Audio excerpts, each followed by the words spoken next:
tardes, bienvenidos a un nuevo podcast de lo que sería Montes sin Plásticos. Muchas gracias a los que nos estáis viendo en directo en Twitch y bueno, y luego los que nos veis luego más adelante en lo que sería en modo podcast o en vídeos, como sería YouTube. Y hoy tenemos el lujo, el placer de tener con nosotros a José Vicente López, que aparte de ser, bueno, es profesor de la Escuela de Montes, que también da clases, creo que era forestales, a nuestra Facultad de Ingeniería y Tecnologías Ambientales, creo que incluso al medio natural, y también, si no recuerdo mal, para el máster de Montes. Y también incluso ha sido director también de lo que sería la escuela, así que muchísimas gracias por venir. Y hoy el tema que vamos a hablar es un poco el reciclaje, cómo funciona, cómo está en España. Y bueno, no sé si nos podrías como ponernos un poco en contexto cómo es la situación en España y cómo, qué se está haciendo actualmente. Bueno, muchas gracias. En primer lugar, agradeceros la invitación a esta transmisión y también daros la enhorabuena por la iniciativa que estáis teniendo todo el equipo de Montes sin Plásticos, ¿no? Porque creo que ayuda a difundir temas ambientales muy candentes y sobre todo contrastar opiniones, ¿no? Que es lo importante, ¿no? Así que enhorabuena por la iniciativa. Bueno, ya entrando en debate con la pregunta. Bueno, pues la situación de los residuos en España, digamos, hay que aclarar muchas cosas, muchas cuestiones. Lo primero que las estadísticas hay que saberlas interpretar, ¿no? Y la interpretación de las estadísticas de generación, etcétera, pues son muy complejas. Lo primero que tenemos que saber es que en España se están generando aproximadamente unos 120 y tantos millones de toneladas de residuos en general, ¿vale? Al año. Eso significa que ahí entran lo que son los residuos urbanos, más los residuos industriales y demás, ¿no? Y dentro de esta cantidad, lo que supone, digamos, los residuos sólidos urbanos está alrededor de 21,2 millones de toneladas al año, lo que viene a equivaler aproximadamente, la equivalencia es a unos 420 o 30 y tantos kilos, 38 kilos por habitante y año, ¿no? De generación. O sea que cada uno de nosotros digamos, de una manera homogénea, estamos generando unos 438 kilos de basura al año, de basura doméstica, digamos, ¿no? Bueno, pues esta es un poco la situación. A partir de ahí, pues hombre, los orígenes son muchos. Por ejemplo, todo lo que es el origen doméstico de estos 21 millones de toneladas, pues aproximadamente supone un 52% del peso, ¿no? de estos residuos. Mientras que el otro 48% pues, se genera fuera de nuestros hogares, en comercios, en grandes generadores, puntos limpios. Es decir, que lo que es la generación doméstica estamos en un 52% de toda esa cantidad de residuos, ¿no? Y hay un factor muy interesante que afecta a España y a otros países receptores de turismo, que vamos a ver ahora, os voy a comentar el efecto. España, fijaros que pues, el último dato que tenemos, que es de 2019, recibimos cerca de 85 millones de turistas, ¿no? En un año. Esto supone que si hacéis las transformaciones correspondientes, pues con una generación aproximadamente media de 1 kilo por habitante, por turista, vamos a decir, al día, pues viene a suponer entre un 5 y un 10%, dependiendo de cómo hagas las cuentas, ¿vale? Un 5 y un 10% de generación de esos 21 millones de toneladas. Es decir, que no es desdeñable, un 5 o un 10% del turismo. Este problema solo lo tienen los países receptores turísticos y, desde luego, eso se nos suma a nosotros como generadores. Es decir, que en nuestros 430 y tantos kilos que os he comentado al principio, anteriormente, estamos sumando lo que generan los turistas que vienen a España, ¿vale? Y eso nos lo sumamos nosotros, que no ocurre en otros países o ocurre con muchísima menos cantidad, ¿no? Es decir, que tenemos ahí una amalgama de números y de cifras bastante interesante, ¿no? Y a nivel de reciclado, pues que es lo que más, digamos, importa a nivel de reciclaje, digamos, el porcentaje en España a nivel global de reciclaje estamos alrededor del 38%, ¿de acuerdo? De la basura. ¿Esto es mucho o es poco? Hombre, tendríamos que estar ya en el 50% aproximadamente. No hemos cumplido en el año 2020 el porcentaje medio que teníamos que haber alcanzado, ¿vale? Y estamos aproximadamente, somos el 14º país de Europa en reciclaje, pero estoy hablando de reciclaje global, ¿de acuerdo? O sea, no estoy hablando del contenedor amarillo ni del vidrio, sino en su conjunto, según Eurostat, ¿vale? Las estadísticas te dicen que el reciclaje en España está aproximadamente en un 38%. Aquí hay una cuestión muy interesante. Estos datos que estamos diciendo y que están en Eurostat se corresponden a los años hasta 2019. Es decir, no está contabilizado todavía el 2020, que es el año de la pandemia, donde ha habido una paralización total de la economía y, por supuesto, no ha habido entrada de turistas.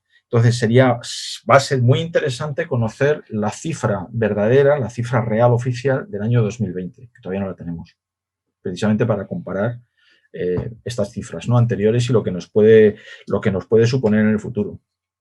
Sí, un poco para saber cuál es el real de España, porque si contamos con el tema de turismo, es que la verdad es que yo no lo había pensado, pero es que un 5 o 10% es una barbaridad lo que nos pueden cambiar nuestros datos. Sí, efectivamente.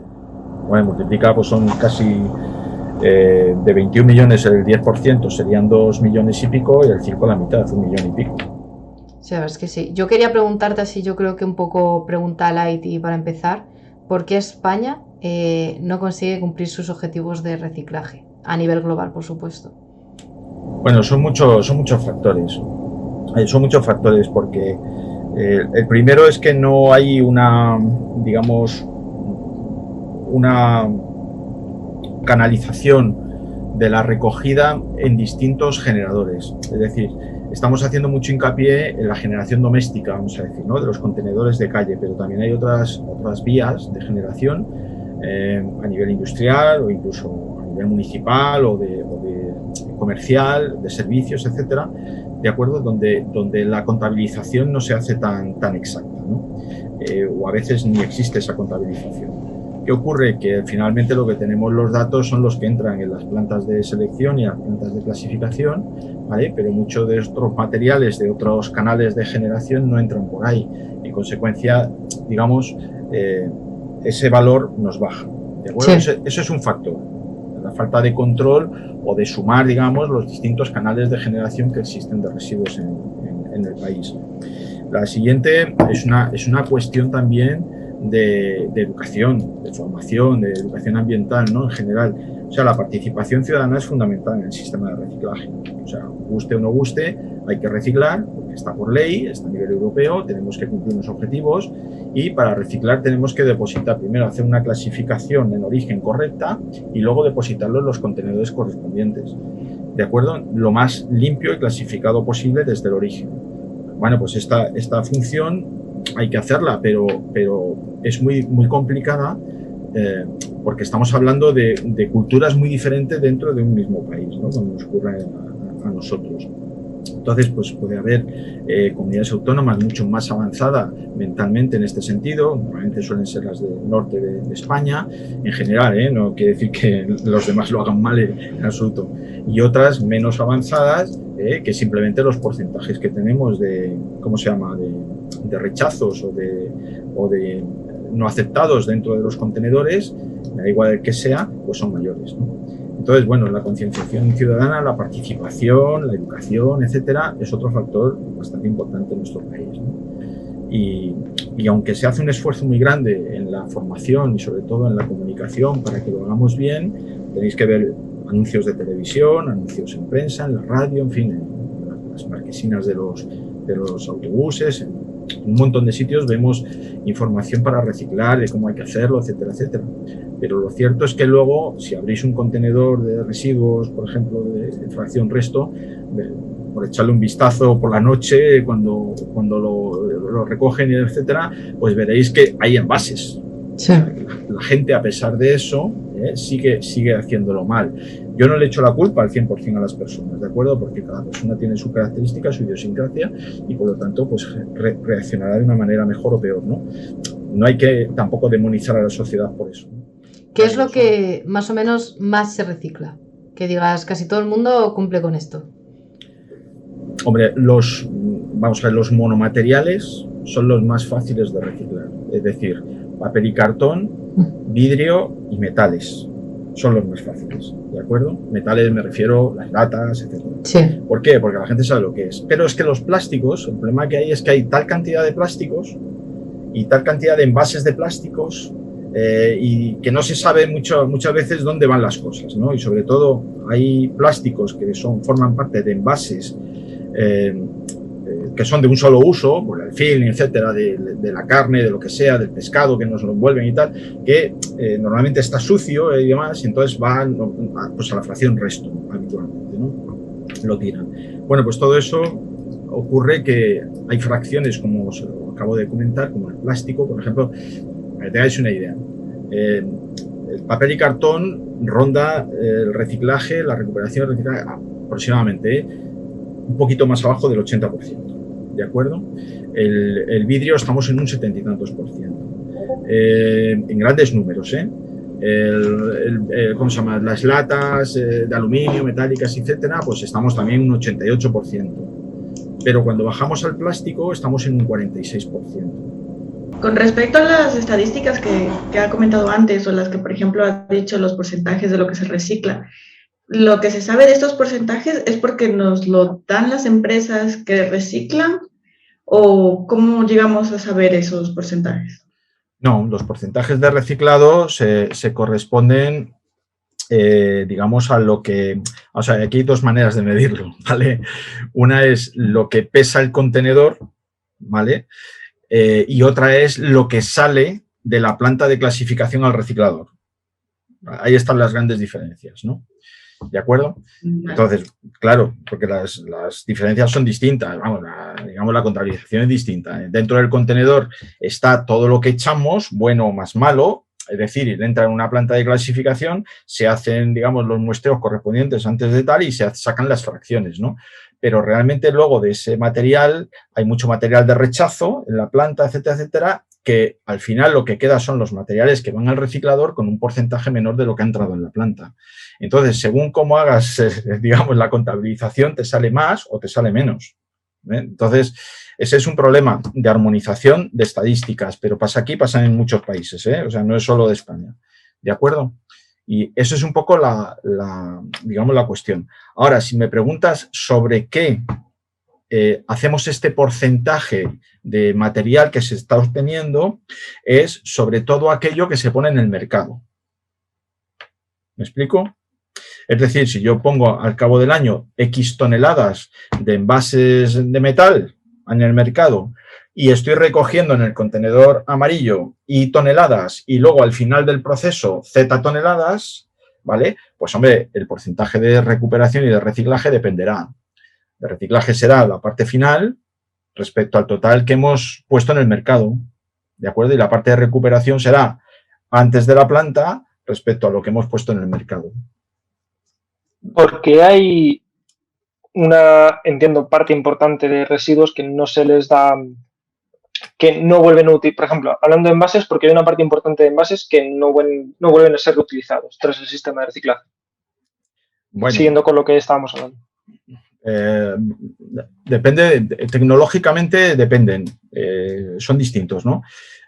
Hay envases cuyo deterioro o resistencia mecánica, digamos, a la reutilización durante varias veces, como puede ser el vidrio, por ejemplo, ¿vale? Pues son materiales que son fácilmente recuperables, reutilizables, se pueden descontaminar, se pueden, en fin, mil historias, ¿no?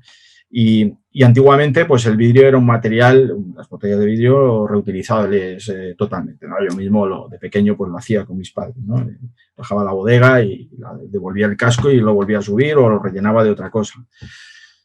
Las cuestiones del plástico y de otros materiales, como pueden ser los bricks, etcétera, pues es más complicado porque depende de la tipología del plástico, ¿vale? Hay más plásticos que son más fáciles de, por ejemplo, de reutilizar si le diéramos una densidad mayor, una mayor resistencia, o podría ser el polietileno de alta densidad o el PET, etcétera.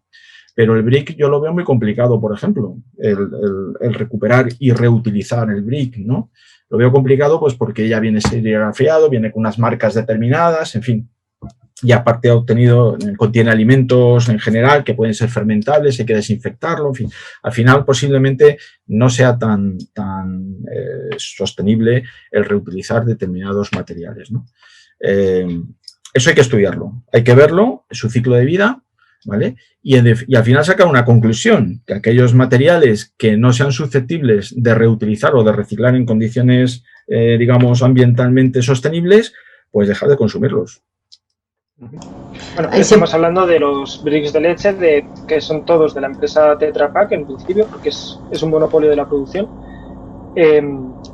Dicha empresa actualmente, si no me equivoco, está intentando desarrollar nuevas técnicas de producir el mismo producto pero con un menor impacto. Entonces, no sé si desde ese punto de vista habría que intentar homogenizar toda la producción a nivel de pues lo que hemos dicho, de generar el tipo de PET, polietileno de alta densidad, etcétera, o si directamente está que siga la empresa de Tetra Pak investigando por su cuenta. ¿Eso también podría afectar? Sí, claramente. Vamos a ver, las empresas lógicamente van buscando su reubicación, digamos, en el mercado de futuro, ¿no? Lógicamente, ¿no? Si el futuro va hacia la sostenibilidad de los envases y recuperación de materiales para volverlos a reutilizar o un porcentaje de reciclaje, lógicamente su I+D tiene que ir enfocada a eso, porque es que por ahí van los tiros y el horizonte lo tenemos en el 2030, claramente, ¿no? Entonces, bueno, pues estarán haciendo un esfuerzo muy grande precisamente de investigación y desarrollo sobre ese tipo de envases para ver cómo pueden sobrevivir, digamos, o cambiar o reconvertirse para envases más sostenibles, ¿no? Desde ese punto de vista.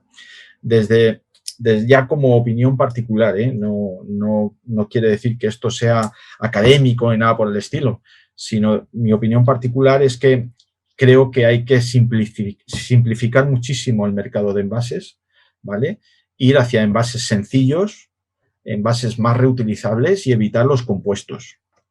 Es decir, todos estos envases que tengan plástico, cartón, aluminio, no sé cuántos, no sé qué, evitar. ¿Por qué? Pues porque al final el reciclaje de estos materiales, al final de su vida útil, pues es mucho más complejo, se gasta más energía que no simplificación del material.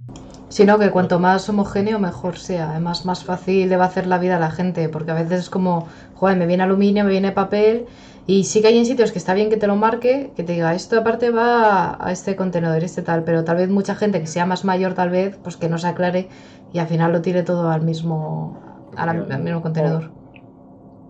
Bueno, no necesariamente tampoco ser más mayores. Vamos a ver, supongo que todos nos hemos encontrado con lo típico de... Yo, por ejemplo, en mi casa lo llamo cartón de leche, ¿vale? Realmente son botellas, lo que yo uso son botellas de PET, pero se llama cartón de leche. Entonces, muchas veces al hablarlo con gente me he encontrado con la típica broma de jaja, he tirado el cartón de leche al contenedor de envases, soy malísimo. Y yo, no, es que no es un cartón, ¿vale? De envases. Pero bueno. El problema también creo que, perdón, de las botellas que se dice reutilizables, yo no sé si realmente se pueden reutilizar, por ejemplo, las botellas que supuestamente son de un solo uso, que hay mucha gente que las vuelve a reutilizar, no sé si se puede hacer o no. Me incluyo en esas, la verdad. Yo lo hago mal, pero las reutilizo 1000 veces, tengo que admitirlo. Hombre, los polietilenos, vamos a ver, es que también ahí hay una controversia muy grande, ¿no? Que hay que estudiarla muy bien también, porque hay opiniones encontradas. Dicen que la reutilización de los envases de polietileno, por ejemplo, de agua, las botellas de agua, del PET, pues con el uso, ¿vale? Pues puede generar los talatos, ¿no? Que son disruptores endocrinos, ¿no? Entonces, bueno, pues, por ejemplo, ya no se hacen biberones de leche para los niños, por ejemplo, de PET. De acuerdo, se hace otro tipo de plásticos que no tienen los talatos. En fin, de eso hay controversia y hay mucha bibliografía, tanto a favor como en contra. O sea, quiere decir que hay gente pues, que dice que no generan tantos talatos como para perjudicar a la salud humana, otros te dicen que sí. En fin, podéis encontrar artículos científicos a favor y en contra. Yo, sinceramente, no tengo una posición clara al respecto, porque ya he dicho que a nivel científico encuentro las dos versiones, pero claro, ante la duda y como consumidor, prefiero no reutilizarlos. ¿De acuerdo? Es que, claro, yo creo que sería mejor si pusiera, por ejemplo, en envase, no se puede reutilizar, algo así, ¿no? Porque... Es que no hay nada taxativo todavía. No está muy bueno estado. Claro, entonces, bueno, pues como hay cosas, por lo que te he dicho, ante la duda, pues prefiero no reutilizarlos y ya está. Bueno, también es cierto que cada vez se consumo menos cantidad de botellas de estas de PET de agua, ¿eh? O sea, también aquí en Madrid, gracias a Dios, tenemos un agua muy buena, ¿vale? Y entonces, pues yo casi siempre bebo agua del grifo, o sea, que no casi porque alguna vez compras un garrafón grande de agua, pues porque a lo mejor se va el agua, cualquier cosa, o hay averías, y siempre tenemos algo ahí. Pero, sinceramente, el agua del grifo de Madrid es excelente y yo creo que merece la pena usarla, ¿no? Y beberla directamente. Pero bueno, ya digo, hay mucha controversia al respecto y ante la duda, pues es mejor ponerse desde la parte más sanitaria, ¿no? Bueno, y que aparte de eso, que no solo es simplemente porque tú cuanto más reutilices, cuanto más veces vayas a utilizar la botella de plástico de PET, más talatos vas a generar, sino que simplemente el líquido tiene un tiempo de residencia en esa botella y ese tiempo de residencia, aunque solo hayas usado una vez, se está generando mientras tanto todo el tema de microplásticos, etcétera, que te termina afectando, aunque solo lo vayas a utilizar una vez. Entonces eso también afecta. También es cierto que no todo el agua es el de Madrid, quiero decir. Bueno, yo, por ejemplo, yo vivo en Madrid, Jarama abajo. Bueno, vivo aguas abajo de Madrid y, por ejemplo, en el pueblo de al lado, si el agua del grifo lo que te genera, pues una piedra en el riñón como mi puño, por todo el tema de la cal que lleva y tal. Entonces hay veces que tampoco se puede escapar al final del tema de garrafas y de ese tipo de cosas. Pero bueno. Sí, yo soy murciana y igual, o sea, nosotros ahí en Murcia el agua poco. O sea, yo por ejemplo en Bélgica sí que acabamos comprando un filtro, pero tampoco sabe igual. O sea, comparado con el agua de Madrid, prefieres al final comprarte botellas. Pero bueno. El agua del suelo calizo es dura por naturaleza y el agua silícea, como es la de Madrid, pues es un agua poco dura, ¿no? Entonces, más fácil. Aunque dicen que no tienen sabor, pero sabe mejor. Sí, es como siempre la coña del madrileño es de me da igual que tengas playa, pero podemos beber el agua del grifo. Que al final es una ventaja. Sí, pero lo que dices tú tienes razón, hay filtros, hay maneras de eliminar de alguna forma la cal, pero claro, esos son gastos añadidos que tienes que ir haciendo, lógicamente, ¿no? Para ponerlos y poderlos. En fin, hay gente que la hierve también, en fin, mil historias, ¿no? Pero claro, no es la solución. Pero tampoco es la solución el consumir a lo bestia, ¿no? De plásticos que sabes que se van a utilizar una vez. Yo la verdad, por ejemplo, me molesta muchísimo los plásticos en frutas y verduras. De que nosotros ahora con el COVID compramos mucho online y la verdad es que lo veo y digo, pues que tiene todo con una cantidad de plástico excesivo. Y ya estamos empezando a ver otras tiendas que te lo mandan como en cartón, que es como producto más fresco, más local, porque es que yo lo veía y digo, si es que vengo a casa y encima lo abro para meterlo en la nevera. Entonces yo no sé si poco a poco hay más empresas que estén quitando cada vez más el plástico. Por ejemplo, lo de abrir un plátano para meterlos en una bandeja con plástico es absurdo. Bueno, en el Mercadona ahora han puesto como una zona de reducción de plásticos. Sí, es su política ahora. Han puesto carteles muy grandes diciendo que ellos reducen el plástico y no sé qué, y es verdad, están eliminando bastante, ¿no? Yo lo más absurdo que he visto, que creo que los he comentado alguna vez, es en Canarias un coco liado en un plástico. Vamos, varios cocos en un supermercado. Y yo digo, pero ¿a quién se le ha ocurrido un coco que ya de por sí tiene su coraza, ¿no? Totalmente, liarlo en un plástico. O sea, lo más absurdo que he visto, ¿no? Por supuesto, lo dije al dependiente de turno y, claro, se encogió de hombros como diciendo, pues ahí tiene la hoja de reclamaciones. Digo, yo hago lo que me dicen. Exacto. Yo luego además tengo una pregunta, porque yo, fíjate, estaba trabajando en un Toys R Us y a la hora de que se te rompa un juguete, ¿qué haces con él? Yo creo que es una duda que muchas personas pueden tener. Bueno, un boli. O un boli también. Un boli no es... Bueno, ¿es un envase o no es un envase un boli? No, vamos a ver. El tema de los juguetes y demás depende. Si tienen mecanismos electrónicos, es un RAID, ¿vale? Entonces eso se echa donde se echan todos los residuos de aparatos eléctricos y electrónicos. Si no tiene mecanismos de un peluche o cosas de este tipo, un plástico, un cochetito de plástico, lo que sea, normalmente eso hay que echarlo a un punto limpio, ¿de acuerdo? No se debe echar al contenedor amarillo, porque aunque sea plástico, el contenedor amarillo es solo envases. Claro. Por definición, solo sobre envases. Si no, esto entra a formar parte de los impropios dentro del contenedor, ¿no? Y aparte en las plantas de clasificación, meter un artículo de estos grandes, voluminoso, como un cochecito y tal, pues al final estropea mucho el sistema de clasificación, ¿no? Lo limita bastante. Entonces, normalmente tiene un punto limpio. Y hay gente que en vez de un punto limpio, pues lo deja al lado del contenedor de resto Y cuando llega la recogida de residuos, pues por la noche o por la mañana, pues lo que hacen los operarios es que vacían el contenedor y cogen lo que hay alrededor y lo echan también dentro del camión. ¿Dónde va todo eso? Pues va a las plantas de selección y al final al vertedero. Mira, aquí nos comenta Ricardo, creo que vive en Japón y dice que allí el nivel de reciclaje es muy alto y que prácticamente baja la basura 3 veces por semana. Y que ojalá, por ejemplo, España también tuviera eso. Yo ahora es que en Bélgica teníamos un horario, unos días para cierta basura. Y además como que era transparente, por ejemplo, para envases, y se veían que algo no estaba bien, te lo rechazaban y no te lo cogían, te lo dejaban en el jardín. Efectivamente. Ahora, bueno, una de las cosas que se van a poner en marcha es el pago por generación, ¿no? En fin, ahora no es el momento, se está estudiando porque estamos en un momento de crisis grande, pero el pago por generación precisamente va al hilo de lo que acabas tú de decir. Una cuestión es quien peor lo haga pagará más, lógicamente, y quien mejor lo haga pues tendrá sus bonificaciones correspondientes en la tasa de basura, ¿no? En el pago este. Para ello, lógicamente, tiene que haber un sistema de inspección claramente, ¿no? Entonces, para ese sistema de inspección es lo que tú dices, están las bolsas amarillas, perdón, las bolsas transparentes, que puede llevar un código QR que identifica la bolsa con el piso, la casa, lo que sea, ¿de acuerdo? Y puede haber inspecciones y multas correspondientes si no se hace bien, ¿no? Entonces, bueno, ese es un sistema que está por llegar, que se está estudiando, que hay algunas ciudades o localidades españolas que ya tienen un piloto haciéndose, lo podéis ver en la web del Ministerio de Transición Ecológica, y ahí veis, digamos, las experiencias que están haciendo de pago por generación, ¿no? Hay distintas modalidades, distintos modelos, ¿vale? Pero al final vamos a ir a eso claramente, ¿no?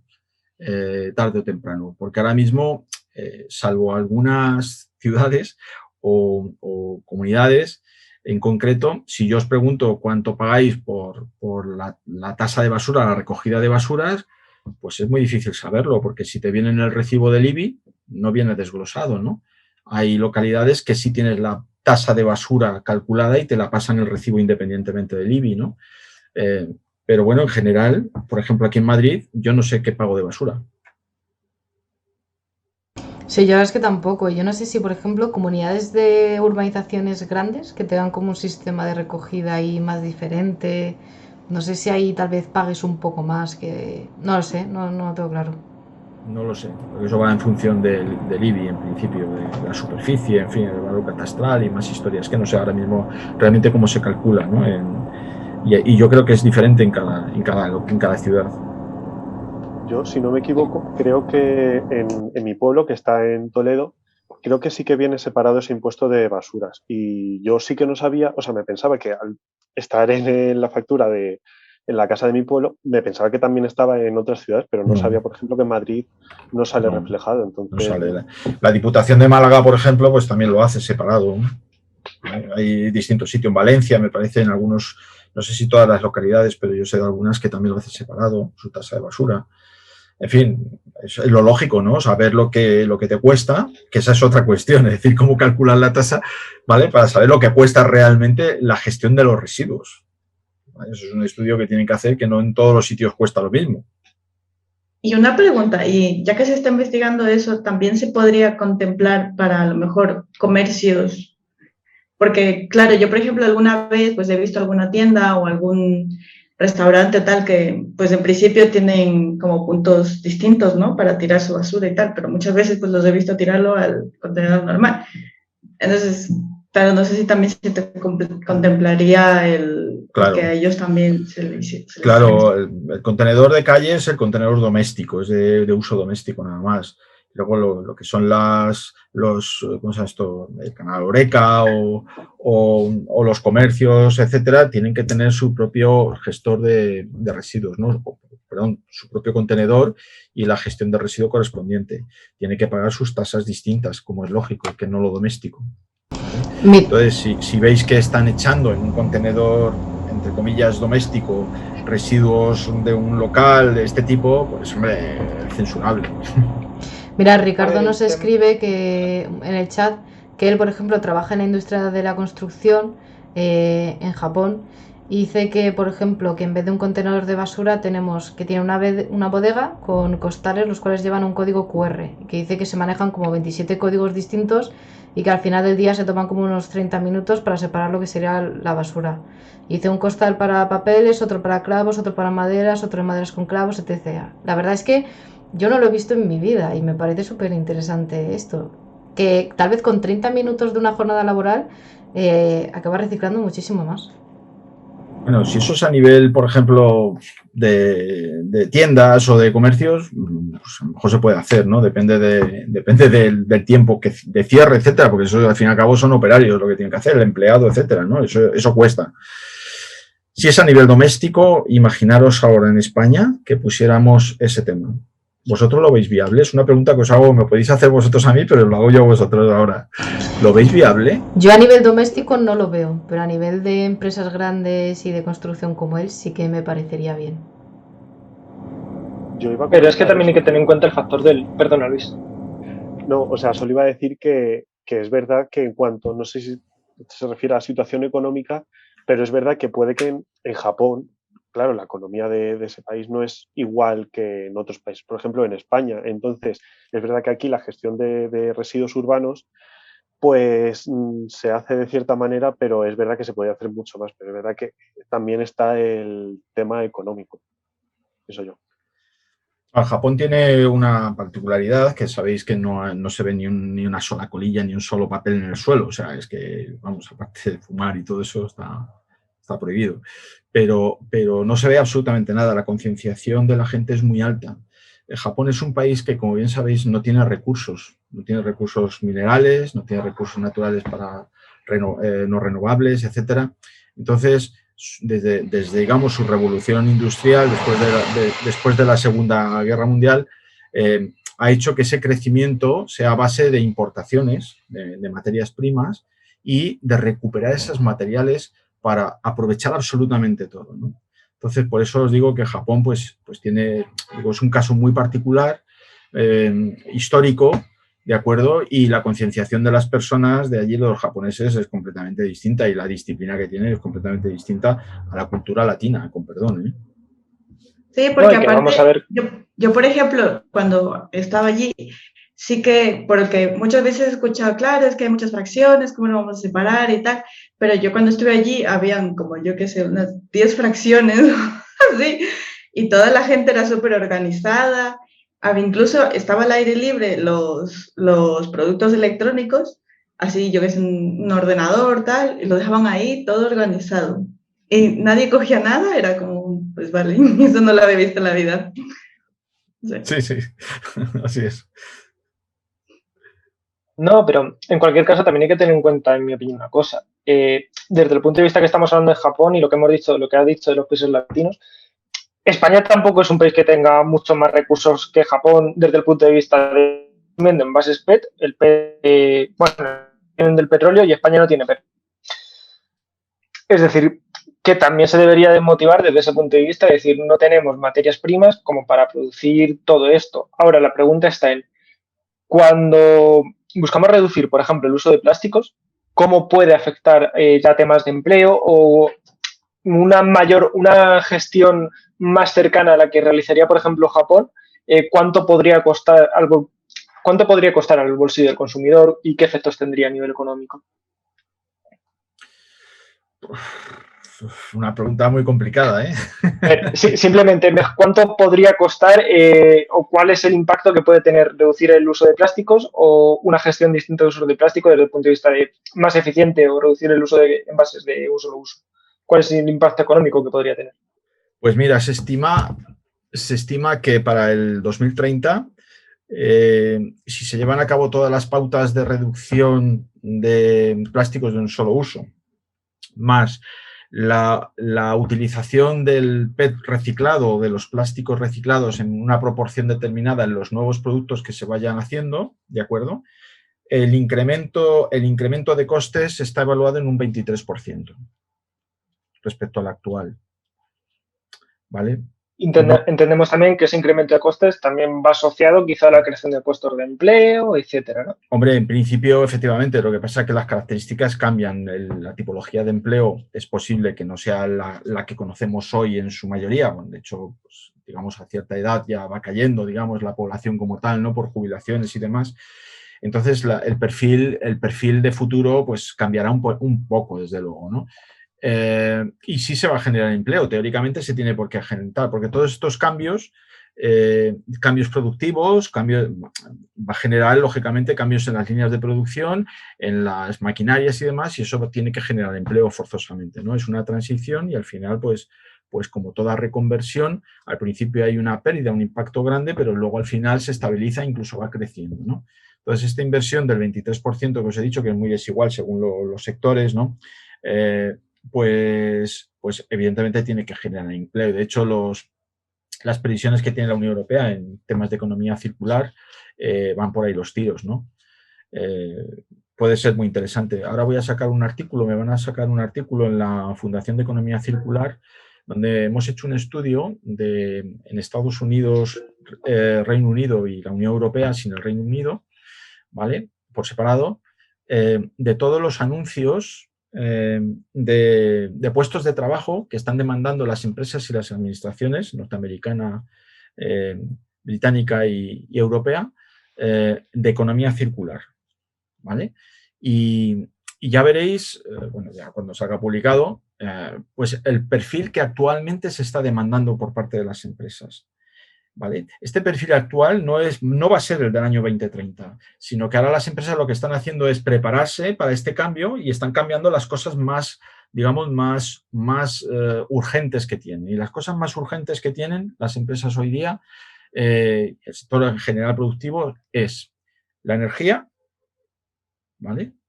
Con el cambio climático, etcétera, que es un problema para ellos, lógicamente de imagen y de generación, etcétera. Los residuos, porque son recursos y cada vez los recursos son más caros y más escasos, ¿vale? Y esto, ¿cómo se llama? Y la materia prima, ¿vale? La materia prima, que como bien sabéis, hay una escasez muy grande de materias primas esenciales en la fabricación, y si al ritmo que vamos de consumo, por ejemplo, y de electrificación y de cambio digamos, hacia una economía más digital, etcétera, la demanda, por ejemplo, de cobre, ahora mismo prácticamente no existe cobre en el mundo, se está agotando el cobre. El litio, ya sabéis lo que está ocurriendo con el litio. Y hay otra serie de materiales que al final, digamos, si lo que hacemos es cambiar, digamos, el sistema productivo hacia un sistema circular, entre comillas, pero todo el mundo hacemos lo mismo, no hay materias primas suficientes para eso, ¿no? Entonces, esos son los puestos de trabajo actuales que están demandando las empresas a nivel internacional. Hay ciertos luego perfiles distintos, ¿vale? Por ejemplo, en Europa se pide mucho investigación y desarrollo. En Estados Unidos se pide más de marketing y más de comercialización a nivel internacional. El Reino Unido es un mix, digamos, ¿vale? Pero al final esas son las tendencias que hay y el futuro va por ahí.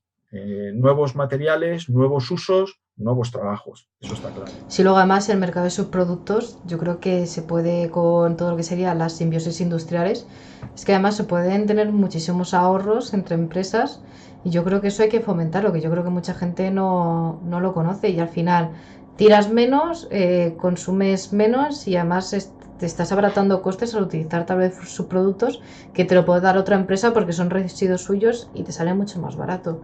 Entonces al final yo creo que la ecología, o sea, todo lo que sería ecología industrial es el futuro. Sí, efectivamente. Lo que pasa es que hay que mentalizar. Cuidado, las grandes empresas tienen menos problemas para estos, ¿vale? Para hacer estas cuestiones. La gran empresa es muy fácil reconvertir una parte de su actividad, invertir, reinvertir. Si tiene pérdidas no pasa nada porque la compensa, etcétera, etcétera. Tiene capacidad suficiente para hacer este tipo de estrategias. El gran problema son las pymes. Las pymes es que un patinazo significa que cierras, ¿vale? Y tener en cuenta que la mayor parte de los puestos de trabajo están en las pymes, o sea, no solo aquí en España, sino a nivel internacional, ¿no? Europeo y demás. Entonces, lo que tú comentas es cierto. La simbiosis industrial es el futuro, pero, por ejemplo, en las pymes que tienen una capacidad de funcionamiento o de manejo más difícil porque no tienen esa flexibilidad que puede tener una grande o una parte de la grande, Las pymes, el problema que tienen es la mentalización de los cargos directivos de estas empresas.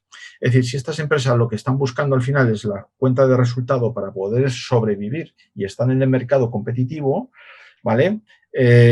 Tienes que convencerles muy bien cuál es el beneficio de una ecología industrial de sus productos, por ejemplo, ¿no? Es decir, si yo estoy generando X residuos de tal, ¿dónde lo puedo colocar para que no me cueste el tirarlo, por ejemplo? Fijaros que ya no estoy diciendo el beneficio que puedo hacer por venderlo, sino que no me cueste el gestionarlo, ¿vale? Claro. Ese es el gran debate que hay y que hay que convencer a mucha gente. Y las pymes va desde la más pequeñita que hay, que puede ser una tienda o con un autónomo, hasta una empresa donde su volumen de negocio esté muy al límite, por ejemplo, de una gran empresa, por ejemplo, ¿no? Claro, yo creo que ahí tendría que haber como una especie de organismo público, que creo que lo tenía una ciudad de los Países Bajos, que tienen, no, es que no me acuerdo exactamente el nombre porque era muy raro, donde ahí sí que hay una simbiosis industrial. Kalundor. Kalundor está en Dinamarca. En Dinamarca, perdona. Como el caso de Kalundor, ¿no? Que más o menos la propia ciudad tiene como un organismo donde ayuda en esa simbiosis y donde también están empezando a integrar también empresas más pequeñas. Yo creo que sí que sería necesario aplicar eso en España para decir, vale, tú me estás asegurando que esto no voy a tener costes y me vas a ayudar, me vas a hacer la vida un poco más fácil. Sí, exactamente. Y eso puede generar nuevos puestos de trabajo precisamente de gente experta en estos temas, o por lo menos que puedan ser canalizadores, ¿no?, de estas iniciativas. Kalundor es un tema es el que se estudia, ¿no? Es el prototipo, ¿no?, de los años 90 y que ha tenido un éxito muy grande, ¿no? Allí, de hecho, pues se aprovecha absolutamente todos los residuos unos con otros, hasta el calor para dar calefacción a la propia localidad, en fin, e incluso para calentar el agua de las piscifactorías que están en el mar, ¿cómo se llama esto?, de salmones, etcétera, de salmónidos. Es decir, que cierran circuitos, ¿vale?, y llevan muchos años con ese tema y se van incorporando empresas y a su vez se van entrando dentro del ecosistema, ¿no?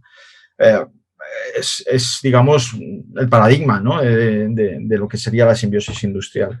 Hacer eso aquí en España, yo lo he defendido y lo he hecho públicamente, pero es complicado porque las empresas están ubicadas en polígonos industriales que a su vez están muy mal diseñados.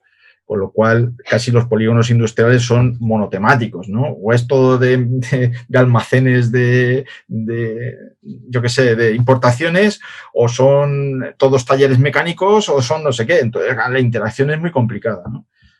Salvo casos excepcionales, ¿no?, como todo. Pero bueno, por ahí van los tiros también, ¿no?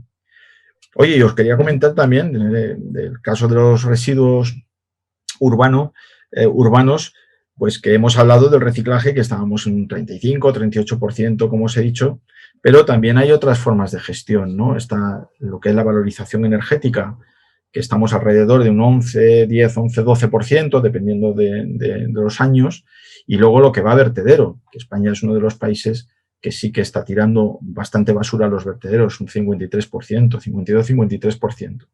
Y tener en cuenta que para el año 2035 solamente de lo que se genere de residuos puede ir un 10% como máximo a vertederos. ¿Está estipulado el porcentaje de valorización máximo que se puede realizar? No. ¿O por qué no se realiza, por ejemplo, en vez de pensar en ampliar un vertedero, llevar a valorización? Vamos a ver, la cuestión de los vertederos, efectivamente, vamos a ver, no se puede estar echando tanta basura o tantos recursos, vamos a hablar de eso así, a los vertederos. Un 53%, eso no es sostenible, ¿de acuerdo? Entonces, ¿qué alternativas tenemos? Bueno, la primera alternativa actual, lógicamente, es reciclar más. Esa es la primera, ¿no? Y por acordaros de la escala de la pirámide de gestión, primero es reducir, reutilizar y reciclar, ¿vale? Entonces, vamos a ver el reciclaje, que es lo que tenemos ahora mismo implantado a nivel estatal.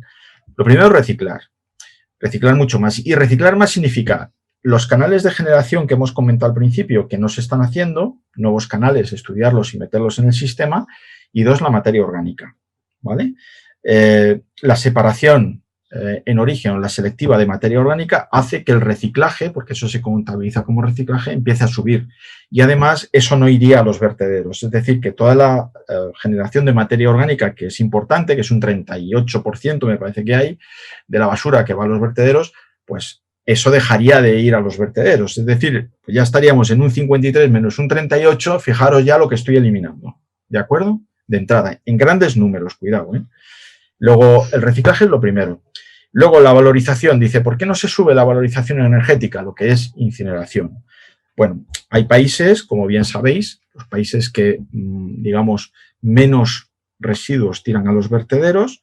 Estadísticamente, lo tiene Eurostat publicado, son países que reciclan mucho, pero también tienen un porcentaje de incineración muy alto, ¿vale? De recuperación energética muy alto en comparación con nosotros. ¿Nosotros por qué no subimos? Hombre, ¿cuánto podemos subir? 2 puntos más, 3 puntos más, hasta el 15%. Tened en cuenta que hay una presión social, una presión ecologista, una presión verde, si queréis, o conservacionista, como queréis denominar, que está en contra de la incineración, ¿no? Y tradicionalmente en España ha sido muy virulento este sistema. En consecuencia, pues está muy estabilizado todo a esos niveles. Y la política futura que tenemos que hacer en España en concreto, en nuestro territorio, no es más que las 3 primeras cuestiones que hay, ¿no? Que es la de reducir en origen, es decir, para reducir o bien vía industrial o empresarial a través del ecodiseño, o bien vía consumidor, consumiendo menos y mejor, ¿vale? Esa sería la primera. La segunda, toda la reutilización que bien conocéis, que es meter en el sistema nuevamente todos los productos sin llegar a destruirlos, es decir, reparándolos, rediseñándolos, etcétera, etcétera. Y finalmente, reciclar. Entonces, con esas 3 opciones previas a la incineración y dejando la incineración como está o incluso disminuyendo en el futuro, ¿vale? A partir de 2025, tenemos que alcanzar en el 2035 el 10% de los residuos que se vayan generando, ¿vale? O sea, que es que estamos, digamos, me preguntas que por qué no se puede subir. Se puede subir lo que quieras, ¿de acuerdo? El coste a lo mejor político, social. Sí, o sea, me refería si había como un porcentaje máximo que se puede... No. Yo la verdad es que siempre había ido como que malo las cementeras, que cómo contaminan, y luego la verdad es que a la hora de estudiarlo digo, jo, macho, es que las cementeras nos ahorra una cantidad de basura que va a vertederos impresionante. Y yo creo que también hay que luchar un poco contra esos lobbies que están en contra, que yo creo que pierden hasta el sentido científico. Y creo que hay que empezar un poco a plantarles cara también para estos métodos. Porque es que al final es contraproducente tirar tanto a vertederos. No, eso está claro. O sea, eso nadie estamos de acuerdo en que vaya tanto recurso a vertederos. Eso está clarísimo, ¿no? Es imposible. A vertederos solo tendría que ir el rechazo de lo que no se puede reciclar.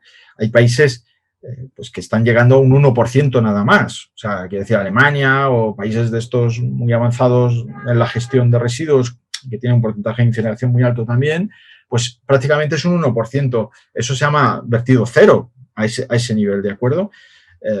Claro, cambiar ahora eso aquí en España es muy complicado. O sea, esto hay que hacerlo de una forma transicional, pero también, digamos, hay un componente ideológico muy grande, ¿vale? Político e ideológico.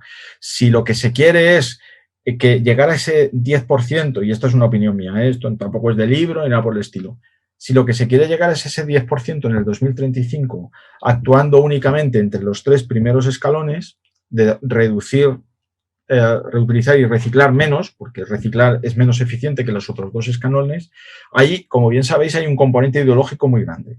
Es decir, si estamos en un libre mercado, las empresas tendrán que tomar esa iniciativa, pero si lo que se pretende es concienciar a la población para que reduzca su consumo, no sé si me explico, reducir el consumo, que también es una política circular, lógicamente, ¿vale? Si reducimos el consumo hay que ver las consecuencias económicas que puede también traer todo eso, para las empresas, las actividades y demás. Eso va a requerir una reconversión y cambio de muchas empresas productivas, porque habrá productos que el consumidor deje de consumir, ¿vale? Y estas empresas cerrarán, entonces o bien se reconvierten y más. Esto necesitamos tiempo para ello. Y yo creo que de aquí al 2035, a la velocidad que vamos, reducir el consumo lo puedes reducir, pero no tanto como para llegar a ese 10% nada más, ¿eh? Hay que tomar otras medidas. Yo desde mi punto de vista no creo que lleguemos, y yo creo que además no es solo además reducir en sí, sino tal vez comprar productos de mejor calidad, pero que te salgan más caro, pero que te duren más años, por lo que tal vez en ese sentido tal vez no afectaría tanto, pero claro, también tienes que hacer un cambio de mentalidad bestial a las personas de decir, oye, pues en vez de una camiseta de 5 euros, cómprate una de 30 euros. Y eso yo creo que en 10 años no se cambia. Mira, tengo aquí Es que a lo las mejor hay tablas. veces que ese coste no lo puedes asumir. Perdón, José Vicente. No, adelante, por favor. No, simplemente es eso, que hay veces que como ciudadano yo muchas veces no me puedo permitir comprarme una camiseta de 30, 50 euros, aunque sea el primero que quieras. Yo si por mí fuera lo haría, pero hay muchas veces que eso no te lo puedes permitir. Y hay veces que si tienes que... Es cierto que si lo llevamos al tema de la ropa, en España se consume, entre comillas, mucha ropa, o hay ciertos sectores de la población que sí tienen un consumismo bastante exacerbado sobre la ropa, pero la mayoría de la gente al final va con... Claro, decir, pero tú al final vas con 4 o 5 pantalones como muchísimo y un par de camisetas o camisas y pues a trabajar. Entonces, y Eso los dos chicos. pares de zapatillas como mucho. Bueno, eso los chicos, las mujeres Claro, es que es otro por tema eso he dicho completamente cierto diferente. sector. Yo Bueno, y digo, también depende del chico, porque hay algunos que nos gusta ir súper guays y tampoco, a ver, son cosas que pasan, quiero decir. yo os digo una cosa, cuando usaba chaqueta y corbata gastaba menos ropa, entre comillas, que no ahora, ¿eh? Porque ibas como uniformado, vamos a decir, ¿no? La chaqueta, pues el traje costaba caro y lo tratabas de alargar lo máximo posible, ¿vale? Salvo que engordaras, como era lógico, ¿no? Pero normalmente lo alargabas bastante. Y entonces gastabas menos ropa, porque luego de informal pues estabas con tus vaqueros o lo que sea y ya está, ¿no? Pero en fin, para ir a trabajar era chaqueta y corbata. Y ahora que ya no llevo la chaqueta ni la corbata, efectivamente, te das cuenta que tú mismo vas buscando más diversidad en la ropa, ¿no? Porque no siempre llevas la misma, tienes que cambiar, va según los sitios, en fin. La otra era multiuso, vamos a decir, valía para todo, ¿no? Pero sí es verdad que en los chicos es más fácil que no en las chicas. Yo sí que quería mencionar que ahora que estamos hablando de reducir, y también está relacionado con la valorización energética o la incineración, ahora con todo esto del periodo de pandemia que hemos estado viviendo desde 2020, ha aumentado los residuos sanitarios y también el consumo de mascarillas, guantes. Entonces, esto al final, en este aspecto, la cantidad de residuos no se ha podido reducir en este caso. Y sí que se ha recurrido a la valorización energética o a la incineración. Lo hablamos en el anterior programa, de que sí que ha cogido cierto peso en estos últimos 2 años. Entonces, yo creo que en cuanto a lo que hemos hablado antes de la incineración, bueno, la valorización energética, yo creo que sí que debe haber cierta información al público, porque es que eso no sé si me lo podéis especificar, si se generan demasiadas emisiones, porque yo creo que eso es una de las principales preocupaciones de la gente.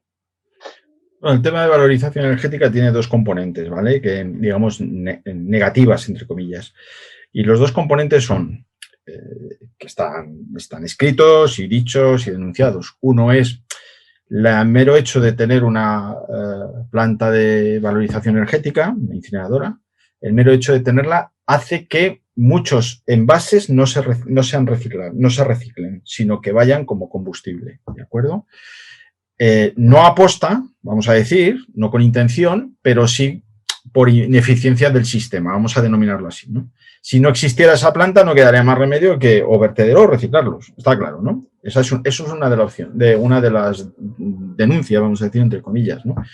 Y la otra es el tema del riesgo ambiental que producen las dioxinas y furanos, ¿no? En la combustión de determinados plásticos. Normalmente son los plásticos organoclorados que contienen cloro, o que tienen algún, ¿cómo se llama esto?, aditivo, como los PET, etcétera, con un órgano clorado. En consecuencia, eso en la combustión producen las dioxinas y furanos, que como ya sabéis son cancerígenos y demás, ¿no? Entonces, aunque estas plantas en general, ya por los controles que hay, hacen controles ambientales de las emisiones atmosféricas, lógicamente, y los niveles de emisión de los dioxinas y furanos son tremendamente bajos, muy por debajo del límite máximo autorizado, ¿vale? Pero no deja de ser un gas, unos ¿cómo se llama?, componentes que son acumulativos son tóxicos y son peligrosos, ¿vale? Generan cáncer, en fin, más historias. Entonces, ante ese riesgo, digamos, las organizaciones conservacionistas pues no quieren ver a las incineradoras porque hay otros sistemas de gestión, digamos, anteriores o mejores, como hemos comentado anteriormente, que no la incineración. Y esas son las dos únicas vertientes que hay. Es decir, la mera existencia hace que quememos o que se puedan quemar, vamos a decirlo así, que se puedan quemar envases, que pueden ser reciclables y no los reciclaríamos. Y, por otro lado, estamos generando un riesgo ambiental para la población, ¿no? Eso es un poco sí, no hay otra. Esas son las dos. ¿Cómo explicas esto? Y simplificando mucho, lógicamente. ¿Cómo lo explicas y cómo lo rebates? Pues para eso están los expertos en estos temas y las asociaciones de uno y otro lado, donde se tienen que poner alguna vez enfrente y discutirlo concienzudamente, ¿no? Ya está. Desde el punto de vista para hacer un poco un flashback, estamos hablando del tema de que, bueno, una de las soluciones que tenemos para mejorar la tasa de reciclado es meter más contenedores, ¿vale? Básicamente fracción orgánica, contenedor para textil en unos años, tal. El problema está en que yo aquí veo una queja frecuente, que es que hay muchas veces, bueno, el consumidor, las personas, no tenemos espacio en nuestra casa para meter más contenedores. Es decir, aunque sea un cacharrito chiquitito para echar 4 cáscaras de huevo, una cáscara de plátano y tal, no nos entra, porque no nos entra. Entonces, ¿cuál es la solución que podría haber, la alternativa, o cuál es la forma que hay de mejorar esto, de ayudar a esta problemática? Vamos a ver, es que, claro, la casuística de cada uno es muy general, ¿no? El sistema de contenerización en general está pensado para dar un servicio al 95% de la población. Claro, siempre queda un 5% por ahí que o no llega o no puede o lo que sea, ¿no? Porque es que estadísticamente es así, no queda otro remedio.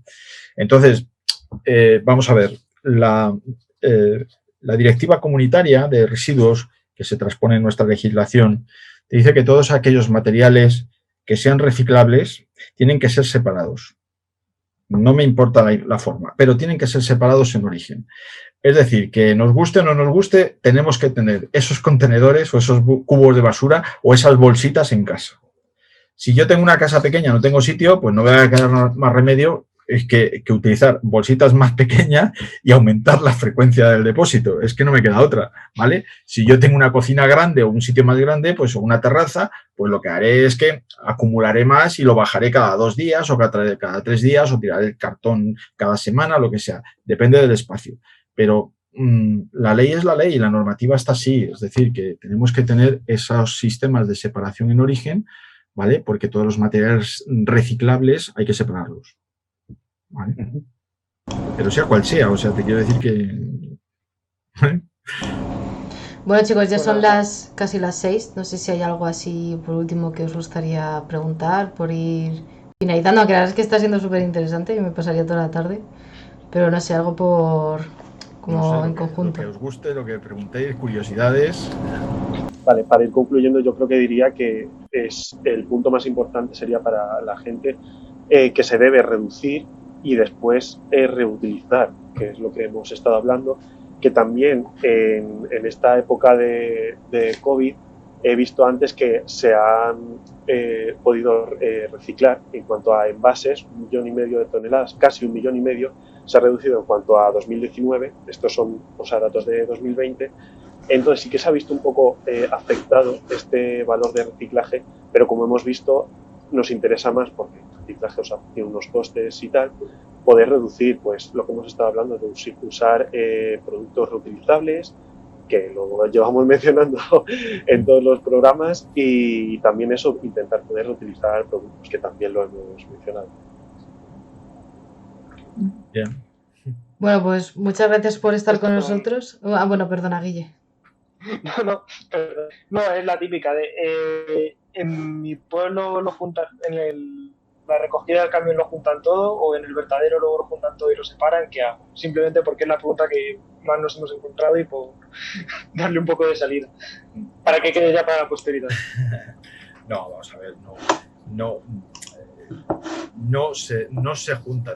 vamos a ver, puede ocurrir, como bien sabéis, que ha habido algún vídeo por ahí de una mala praxis muy eventual y muy excepcional, donde se ha visto que se ha juntado todo en un camión de basura, ¿no? De recogida. Claro, eso te lo ponen en YouTube, te lo ponen por ahí, ¡buah! Y a la gente, pues lógicamente va a la crítica, ¿no? Y demás, ¿no? Pero yo como ciudadano, ya no digo como técnico, pero sí puedo asegurar que efectivamente al final el camión no junta los residuos, ¿de acuerdo? Y lo lleva a cada sitio. Es decir, el contenedor amarillo se recoge por un camión específico que lo lleva a una planta de clasificación, la fracción resto va a otro y la orgánica va a otro, ¿no? O sea, eso es así. Ahora bien, cuidado, hay lo que se llama la recogida en masa también, ¿eh? La recogida en masa es que cuando tú quitas, por ejemplo, el vidrio, el cartón, etcétera, ¿vale? El contenedor, el camión de residuos puede recogerlo en masa, pero eso va a una planta de separación. Y en la planta de separación los materiales valiosos, reciclables, se separan, ¿no? Y van por otra vía, no van nunca a vertedero en absoluto. Es decir que, digamos, esa recogida es legal también, ¿de acuerdo? Y se hace excepcionalmente, pues cuando, por ejemplo, las ciudades o las localidades están lejos o hay una estación de transferencia entre medias, etcétera, etcétera. Está lejos la planta, digamos, de tratamiento, ¿no? Pero son cosas excepcionales.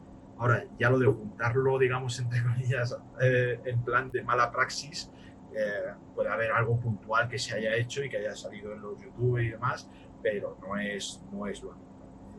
Eso es denunciable, ¿no? De hecho, ha habido denuncias al respecto en Cataluña, en Sevilla, en fin, a las empresas concesionarias. Normalmente no es la empresa la que dice, oye, meterlo todo junto, ¿no? A lo mejor es el operario, pues que, que sea, pues lo ha metido todo, yo qué sé, ¿no? Y listo. Pero o sea, a la población no hay que decirle eso porque no es verdad. Hay que seguir confiando en el reciclaje, es el mensaje que hay que mandar. Es que el reciclaje es fundamental, ya os he dicho al principio, guste o no guste el sistema o lo que sea, o nos caiga más gordo, tal, pero al final, ahora mismo, es lo único que podemos hacer, reciclar y hacerlo bien la separación. Sí, pues muchas gracias, chicos. No sé, ¿alguna última cuestión para ir despidiendo? ¿No? ¿Ninguna? Muchas gracias. Yo creo que nos ha quedado.